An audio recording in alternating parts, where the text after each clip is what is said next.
Iya, Bu. Nggak apa-apa, Bu. This meeting is being recorded.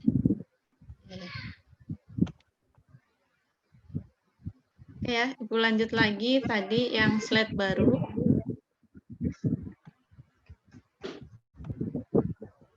Ya.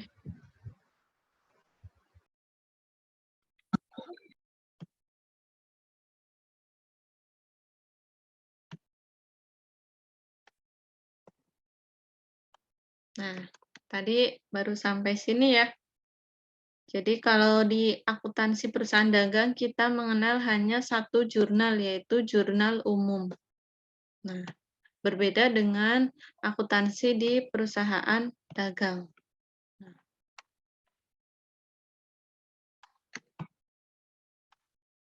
Nah, tadi aktivitas utamanya jelas karena perusahaan dagang, aktivitas utamanya penjualan.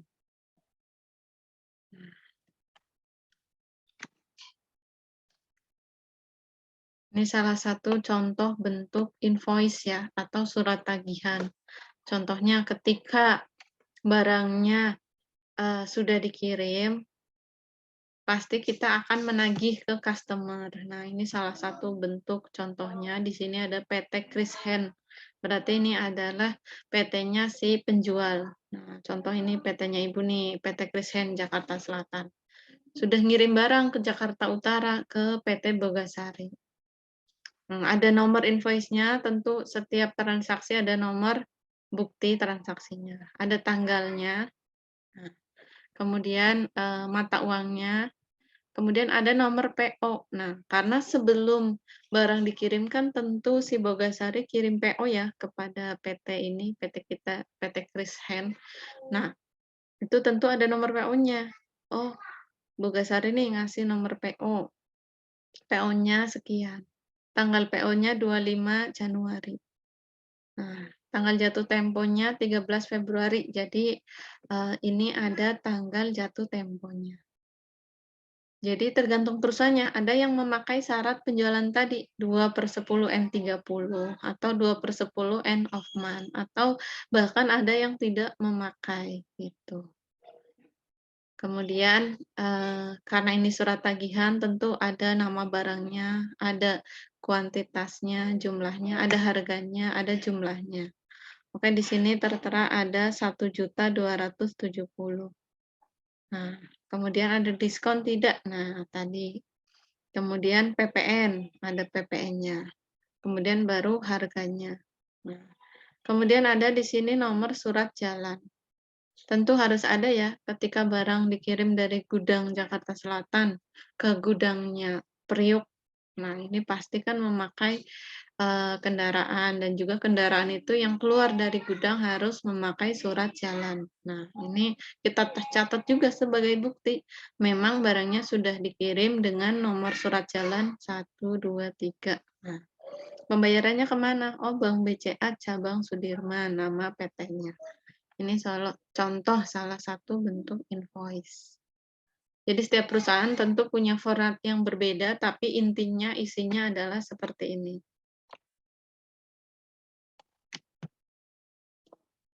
Nah, ini juga ada contoh faktur lagi, perusahaan dagang Suara Buana Jogja. Nah, jual kepada toko Surya. Nah, tanggalnya berapa? Tadi nomor PO, karena biasanya kan PO dulu ya, baru barang dikirim. Nah, ini ada syarat pembayarannya. Oh, syarat pembayarannya 210 N30. Di sini tentu ada jenis barang, harga, dan juga jumlah. Nah, ini juga ada PPN-nya. Nah, jadi tadi tiap perusahaan pasti beda kebijakan, tapi banyak yang menggunakan pakai syarat pembayaran.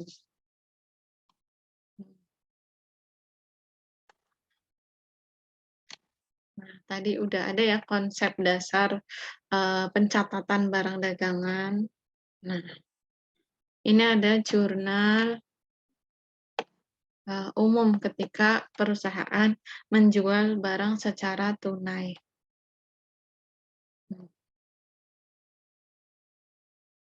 Di sini masih menggunakan jurnal umum.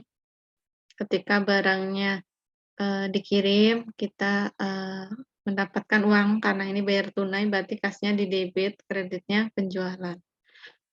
Tapi tadi perbedaan mencatat sistem periodik dengan perpetual.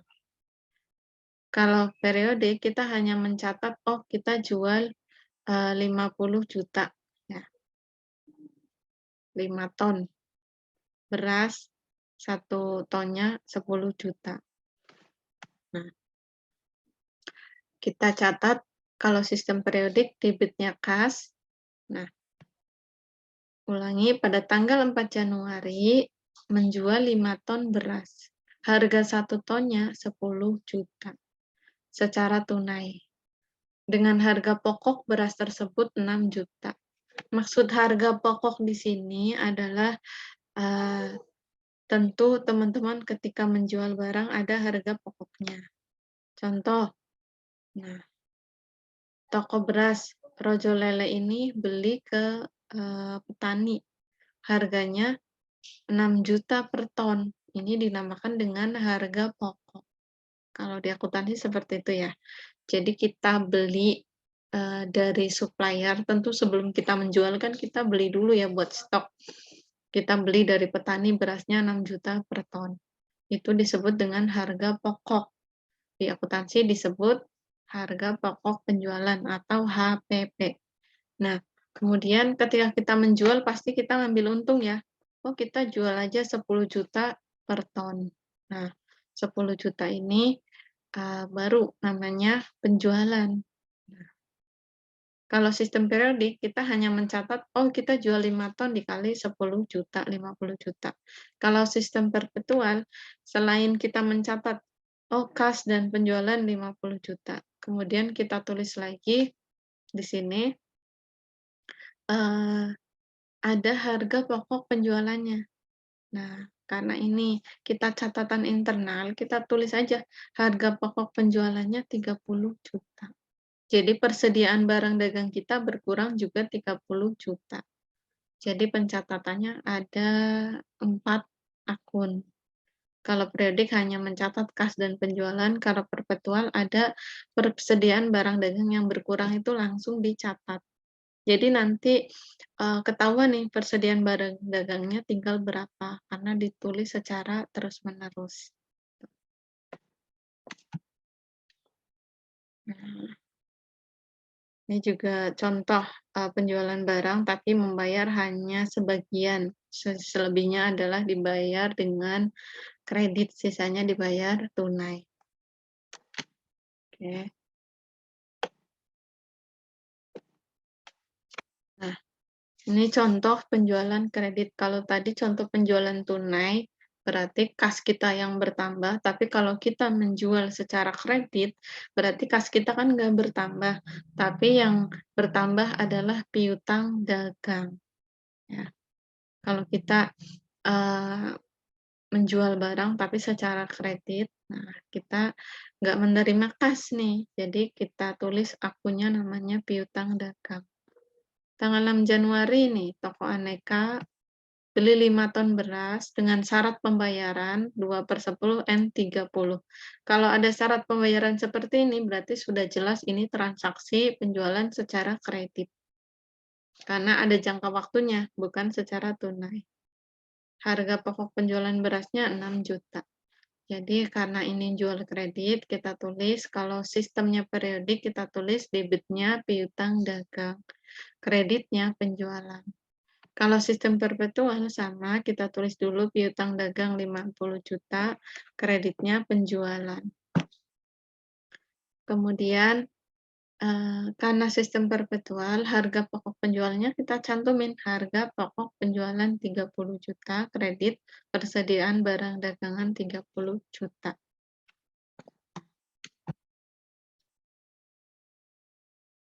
Contoh nih, ada retur penjualan. Nah, telah diterima kembali pengembalian dari toko Aneka, ada beras 1 ton.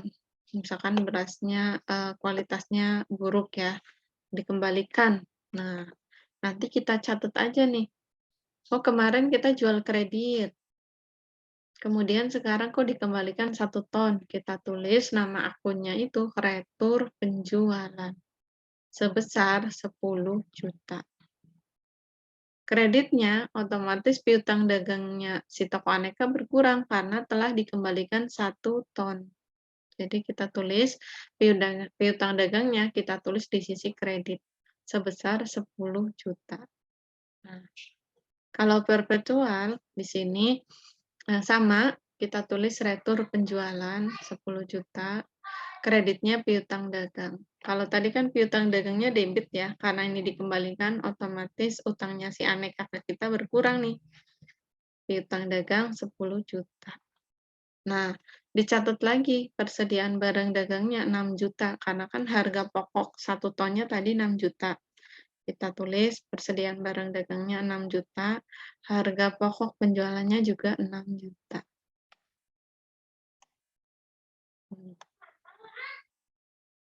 Itu tadi sih contoh sistem pencatatan aja ya antara periodik dengan perpetual, perbedaannya itu. Nah, dalam akuntansi perusahaan dagang ini ada buku harian atau jurnal khusus. Nah, kalau tadi kita mengenal di akuntansi perusahaan jasa jurnal umum, tapi kalau di akuntansi perusahaan dagang ada namanya jurnal khusus. Nah, jadi jurnalnya lebih banyak, lebih kompleks. Karena ini perusahaan dagang, ada 5 jurnal.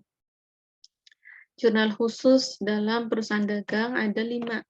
Yang pertama ada jurnal penjualan atau sales journal ya. Nah, jurnal penjualan ini untuk apa? Untuk mencatat penjual barang dagangan yang dilakukan secara kredit. Jadi di perusahaan dagang itu jurnalnya banyak, ada 5 jurnal. Yang pertama jurnal penjualan untuk apa? Untuk mencatat penjualan secara kredit. Itu dijadikan satu, setiap ada penjualan kredit kita masukkan ke jurnal penjualan. Kemudian yang kedua, buku penerimaan kas. Nah, atau jurnal penerimaan kas. Tadi ada yang pertama jurnal penjualan ya, untuk mencatat penjualan kredit. Kemudian yang kedua ada jurnal penerimaan kas. Jurnal ini digunakan untuk mencatat semua penerimaan uang, termasuk penjualan tunai, penerimaan tagihan. Jadi semua kas yang masuk dicatat di jurnal penerimaan kas. Kemudian ada jurnal pembelian. Digunakan untuk apa? Untuk mencatat pembelian secara kredit. Misalkan tadi Ibu jual mobil, tentu sebelumnya Ibu sudah beli mobil ya, langsung misalkan dari pabriknya. Nah, itu Ibu belinya secara kredit, berarti ditulis di jurnal pembelian. Yang keempat ada jurnal pengeluaran kas. Gampang ya, tentu ini untuk mencatat semua pengeluaran kas. Entah itu beli barang, bayar utang, atau beli barang dagangan secara tunai. Nah, ini dicatat dalam jurnal pengeluaran kas. Dan yang terakhir, yang kelima, tadi namanya jurnal umum. Itu untuk mencatat yang tidak tercatat di jurnal pembelian, penjualan, penerimaan, atau pengeluaran kas. Jadi ada 5, jurnal penjualan, yang kedua jurnal penerimaan kas, yang ketiga jurnal pembelian, yang keempat jurnal pengeluaran, yang kelima adalah jurnal umum. Di samping buku harian khusus, perusahaan harus tetap mempunyai jurnal umum untuk mencatat transaksi yang tidak ditampung dalam harian khusus. Oke.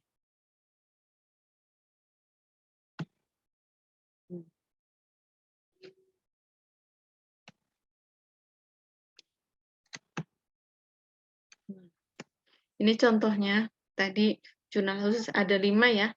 Kalau teman-teman sudah mengerjakan kemarin itu jurnal umum juga dipakai di perusahaan dagang, tapi untuk mencatat jurnal yang tidak masuk ke 4 jurnal ini. Ini contoh format jurnal penjualan. Formatnya lebih banyak, lebih kompleks. Kalau jurnal umum kan tanggal keterangan referensi debit kredit. Nah, kalau jurnal penjualan ada tanggal, keterangan, Kemudian referensi debit. Nah, debitnya piutang dagang karena ini penjualan secara kredit. Kreditnya adalah penjualan. Jadi teman-teman tidak perlu mencatat debit piutang dagang, kredit penjualan, debit piutang dagang, kredit penjualan karena sudah otomatis ada di atas sini. Nah, jadi setiap ada transaksi penjualan nih, contoh 2010 bulan Januari tanggal 5 ke toko Merdeka, syarat pembayarannya 210 N30. Berapa penjualannya? 6 juta, tinggal masukin 6 juta. Ada debit berarti harus ada kredit.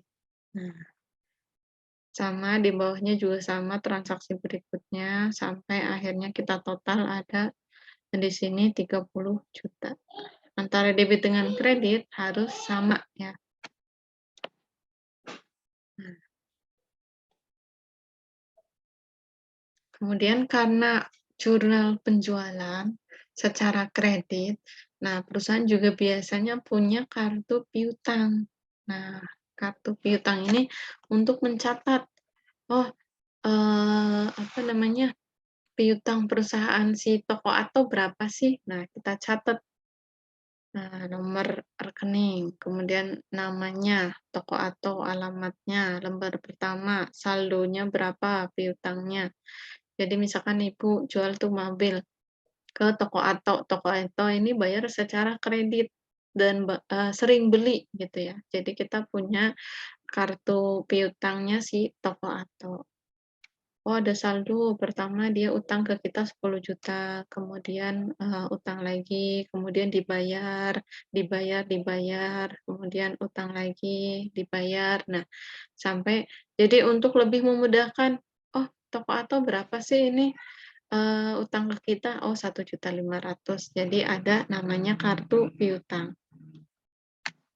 Nah, selain jurnal penjualan, ini ada contoh jurnal penerimaan kas. Nah, di sini ada tanggal, keterangan, referensi, debit. Debitnya itu ada kas, karena ini penerimaan kas berarti debitnya kas. Kalau ada potongan penjualan, ditulis potongan penjualan. Kreditnya, di sini ada kreditnya piutang, penjualan, serba-serbi. Serba-serbi ini untuk apa? Untuk mencatat yang tidak ada di akun ini. Hmm. Jadi misalkan tanggal 3 November kita terima dari si toko salam, terima uang sebesar 3 juta karena toko salam ini punya utang sama kita. Jadi kreditnya kita tulis piutang 3 juta. Nah, kemudian transaksi berikutnya lagi toko Prima. Nah, bayar ke kita 5 juta karena ada piutang 5 juta. Kemudian kita jual ke toko Rido secara tunai, kita catat kas kita bertambah ya 1 juta. Kreditnya karena penjualan, berarti penjualan kita catat 1 juta. Kemudian toko setia nih, oh ada retur toko setia. Jadi toko setia ini kita ngeretur kepada toko setia karena kita beli barang ke toko setia tapi misalkan kualitasnya tidak bagus. Nah, debitnya kita tulis kas 800 karena dikembalikan uangnya ya. Kreditnya namanya retur pembeli 800. Baru nanti di total debit dengan kredit jumlahnya sama. Nah, selain transaksi penjualan tentu ada transaksi pembelian ya karena ini barang dagang, perusahaan dagang, jadi selain menjual juga tentu kita membeli barang dagangan atau kita beli stok barang sebelum kita jual. Ini ada contoh transaksi pembelian kredit. Nah, kalau beli kredit tentu yang pertama, contoh tanggal 15 Agustus beli 20 jam tangan, harganya 250. Debitnya kita tulis pembelian. Kreditnya adalah hutang dagang karena beli secara kredit. Kalau beli tunai, debitnya pembelian, kreditnya berarti kas. Ini contoh transaksi pembelian sebagian tunai, sebagian lagi dengan kredit. Nah, pembelian 10 juta, secara kas 3 juta, berarti utangnya 7 juta. Ini contoh ketika ada retur pembelian. Nah, kita beli, tapi ternyata kualitasnya tidak bagus. Jadi kita tulis debitnya hutang dagang, kreditnya retur pembelian. Nah, kalau tadi ada contoh jurnal penjualan, kolom-kolomnya seperti itu, yang sebelumnya Ibu sudah jelaskan, ini ada jurnal pembelian. Kan tadi ada 5 jurnal ya dalam perusahaan dagang, jurnal penjualan, jurnal penerimaan kas, sekarang ada jurnal pembelian. Jurnal pembelian ini untuk mencatat akun-akun pembelian secara kredit. Ya. Di sini ada tanggal, keterangannya, perusahaannya apa yang kita beli. Di sini kita beli ke CV Cerdas. Debitnya itu ada pembelian. Pembelian, contohnya 5 juta. Kreditnya berarti di sini hutang dagang. Ini kurang ya, boleh ditambahkan hutang dagang sebesar 5 juta.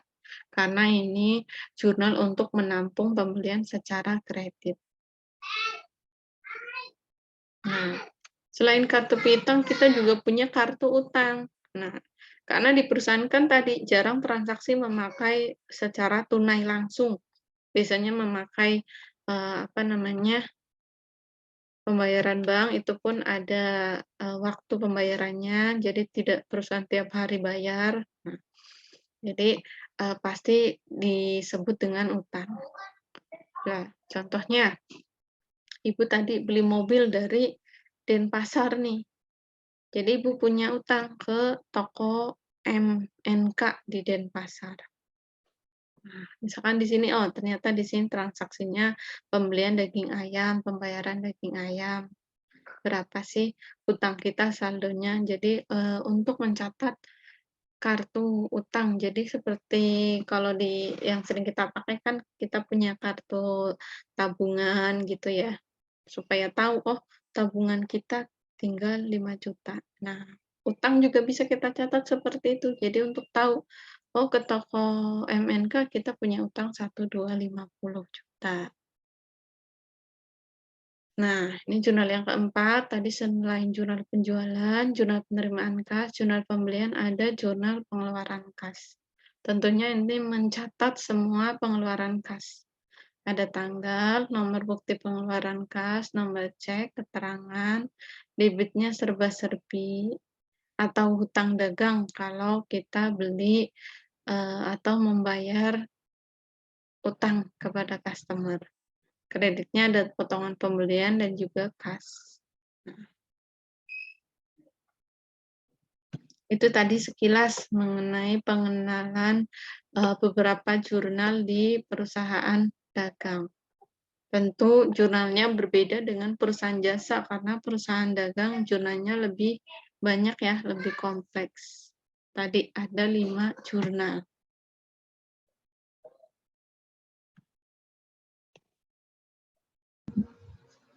Ya, Bu Febri. Oke, boleh silakan jika ada yang ingin bertanya ya. Boleh saya bertanya, Bu? Oke, boleh Pak Arief. Ya, tadi yang Ibu sampaikan tuh ada terkait PPN tadi ya. Saya ada 3 pertanyaan. Kalau PPN tadi tuh, waktu ada invoice penagihan kan ada PPN tuh. Itu PPN-nya dibebankan ke dalam yang beli atau penjual? Itu yang pertama. Yang kedua, standar faktur format itu sudah ada atau bisa dibuat oleh kita sesuai kebutuhan. Yang ketiga, di jurnal itu kan ada 5 tuh. Tadi ada penjualan, penerimaan kas, pembelian, pengeluaran kas, sama jurnal umum. Nah, ini apa tujuannya, Bu ya? Kenapa tidak dibuat dalam satu jurnal saja tapi mencakup 5 ini gitu? Terima kasih, Bu. Oke, Pak Arief ya. Yang pertama tadi apa namanya? Berkaitan dengan PPN. PPN itu dibebankan kepada pembeli ya, Pak. Jadi, misalkan tadi Ibu, jual nih barangnya dari Cikarang 100 unit mobil. Nah, itu pasti kan dikenai PPN ya, karena perusahaan Ibu di sini juga harus membayar pajak. Jadi kita harus, membayar PPN. Nah, PPN itu kita bebankan kepada si pembeli. Tadi contohnya pembeli di Sumatera. Jadi di invoice-nya itu kita ikutkan PPN 10%. Atau biasanya di perusahaan-perusahaan yang, besar itu dipisah. Jadi kalau tadi kan dicampur ya contohnya, invoice kemudian PPN-nya ada di bawahnya. Tapi biasanya ada perusahaan yang dipisah juga di lembar berikutnya. Jadi lembar pertama invoice, surat tagihan, lembar kedua namanya faktur pajak. Faktur pajak itu ya isinya sama, nanti penagihannya ke perusahaan Sumatera. Sebesar pajaknya 100 unit mobil, jadi 10%-nya. Misalkan 100 juta ya satu unit, jadi pajaknya 10 juta. Jadi itu nanti diikutkan faktur pajaknya. Jadi intinya yang membayar adalah si pembeli gitu. Nanti kalau teman-teman ada pelajaran pajak, biasanya juga Ibu mengajar juga, tapi pengantar perpajakan, jadi masih hal-hal dasar mengenai perpajakan, karena perusahaan kan harus membayar pajak ya. Selain bayar pajak penghasilan, perusahaan juga tadi membayar yang namanya PPN. Jadi setiap kita menjual barang harus dikenakan PPN 10%. Gitu. Yang kedua tadi apa Pak Arif? Standar faktur format. Standar format itu biasanya tergantung perusahaannya beda-beda. Untuk perusahaan yang sudah besar tentu punya sistem akuntansi ya. Nah, seperti yang Ibu bilang kemarin, contoh yang sering digunakan di dunia pendidikan ada Mayop Accounting. Nah, itu nanti kalau pakai Mayop Accounting, hasil invoice keluarannya biasanya seperti itu, gitu formatnya. Nah, tapi nanti beda sistem, nanti misalkan pakainya perusahaan pakai Zahir Accounting, nanti keluarannya juga beda. Kolom-kolomnya misalkan walaupun intinya itu ada nomor, kuantiti, jumlah, tapi biasanya formatnya berbeda, tapi inti isinya itu gitu. Jadi bisa disetting juga. Tuh. Kemudian tadi yang ketiga, fungsi kenapa sih jurnal di perusahaan dagang lebih banyak? Tentu perusahaan dagang kan transaksinya lebih kompleks. Ya, apalagi misalkan jualannya retail, itu barangnya juga sangat banyak. Berbeda dengan perusahaan yang jasa. Kalau perusahaan jasa kan kegiatannya cuma kita jual jasa ya. Jadi transaksinya ya hanya transaksi yang satu jenis. Misalkan kemarin, servis TV dapat kas pendapatan. Tapi kalau perusahaan dagang kan kompleks. Kegiatan utamanya kita beli barang. Beli barang itu aja misalkan tidak satu jenis ya. Bisa beli barang itu beberapa jenis. Kemudian kita menjual barang atau bahkan nanti ada returan. Jadi karena transaksinya kompleks, kita perlu menggolongkan. Jadi supaya terlihat, misalkan jurnal penjualan. Jadi kita langsung tahu, oh kita lihat buka klik jurnal penjualan. Oh penjualannya 1 bulan 10 juta. Ke toko mana aja? Nah, sudah terpisah gitu. Oh tokonya ini sudah ada rinciannya. Kalau dijadikan satu jurnal tentu akan sangat rumit ya. Penjualan si A, si B, pembelian si A, si B. Tapi kalau dikelompokkan lebih memudahkan kita. Jurnal penjualan hanya untuk menampung penjualan. Langsung ketahuan penjualannya sekian. Jurnal pembelian, kita beli barang. 1 bulan kita beli barang sekian. Terus jurnal pengeluaran kas, jadi langsung terlihat, pengeluarannya ternyata 1 bulan sekian.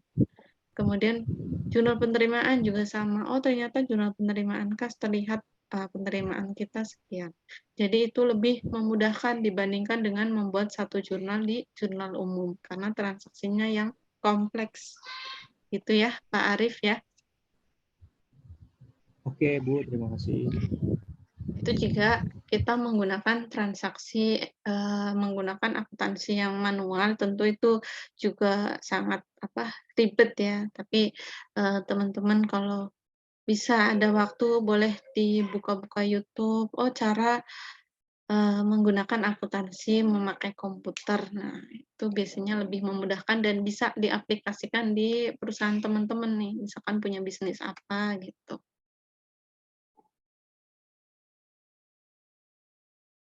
Tapi sebagai gambarannya, intinya itu ada jurnal pembelian, jurnal ini supaya kita tahu kalau buka aplikasi akuntansi pun kita tahu fitur-fiturnya. Oh, ada jurnal penjualannya untuk ini, jurnal pembelian untuk ini. Nah, seperti itu. Oke, ada yang ditanyakan lagi untuk jurnal di perusahaan dagang?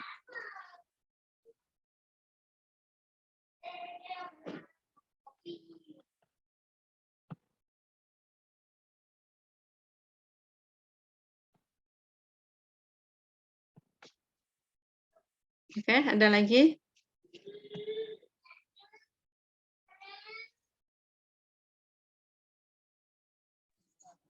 Mohon izin bertanya, Bu, dari Pak Arif kedua. Pak Arif 2. Untuk pembayaran yang dilakukan, piutang, kemudian terlupakan oleh beberapa waktu, belum dimasukkan ke dalam pembukuan. Format yang kita gunakan yang mana ya, Bu ya? Oh, jadi Banyak sudah lewat 3 hari, beberapa minggu gitu, baru ingat setelah mendapatkan konfirmasi dari yang terhutang. Begitu kira-kira seperti apa, Bu, untuk ininya, formatnya, Bu? oke. Terima kasih, Jadi, Bu. oke, terima kasih Pak Arif ya. Jadi kita menerima pembayaran hutang dari customer gitu ya. Tapi lupa kita tidak mencatatnya selama beberapa hari. Sama, kita tetap memasukkan ke dalam jurnal yang tadi karena ini penerimaan kas ya. Jadi kita nerima uang dari si customer ya. Tadi contohnya Pak Arif, kita menerima piutang dari customer, kemudian kita lupa untuk mencatat. Sama, bentuknya sama, masuk ke dalam jurnalnya sama, jadi tidak ada jurnal yang berbeda, tetap sama, tapi kan nanti ada tanggal transaksinya, gitu. Jadi karena ini menerima pembayaran hutang dari customer, jadi masuk ke dalam jurnal penerimaan kas. Otomatis kan kas kita bertambah ya. Jadi itu, kalau kita terlewat pun jurnalnya tetap sama, masuk ke dalam jurnal penerimaan kas, karena itu jurnal pembayaran hutang dari customer, gitu. Itu ya Pak Arif ya. Jadi sama Ya, Bu, jurnalnya. terima kasih, Bu. Satu lagi. Oke, boleh. Apakah kemudian jurnal ini pada saat terjadi kasus bisa menjadi dasar hukum, Bu? Mungkin bisa sedikit ada tambahan tentang materi itu, Bu, sehingga terjadi masalah ataupun saya melakukan audit gitu. Kemudian Oke. terjadi miss di situ. Nah, ini bisa menjadikan dasar hukum nggak, Bu? Ataupun selain barang bukti begitu, Bu? Terima kasih. Oke, jelas ya. Karena setiap perusahaan, apalagi kalau perusahaan yang sudah besar, ini setiap tahun diadakan audit untuk apa? Untuk mengecek nih, terutama internal kita dulu. Bagaimana sih orang-orang yang bekerja di kita itu, apakah semuanya sudah jujur atau tidak? Nah, tentu orang audit juga yang akan dilihat pertama kali adalah laporannya, termasuk juga laporan intinya. Kemudian orang audit juga pasti mengecek jurnal-jurnalnya juga. Jadi secara rinci, misalkan ada transaksi yang janggal, ini tentu bisa menjadi bukti. Karena setiap transaksi yang kita catatkan sebelumnya harus ada bukti transaksinya ya. Misalkan kita menagih kepada PT A. Nah, sebelumnya kan kita sudah kirim barang. Kirim barang itu kita pasti ada namanya surat jalan. Itu ada cap basahnya, ada tanda tangannya. Kemudian setelah jadi surat jalan itu, kita ke bagian accounting. Ini nih, barangnya sudah dikirim, silakan ditagih ke PT A. Nah, kita bikin tadi surat tagihan untuk PTA, tentu itu juga ada capnya juga, cap perusahaan dan tanda tangan juga. Meskipun tidak asli, biasanya perusahaan sudah ada scan ya, scan tanda tangan. Nah, baru dicatat sama si accounting nih, sama kita akuntansi.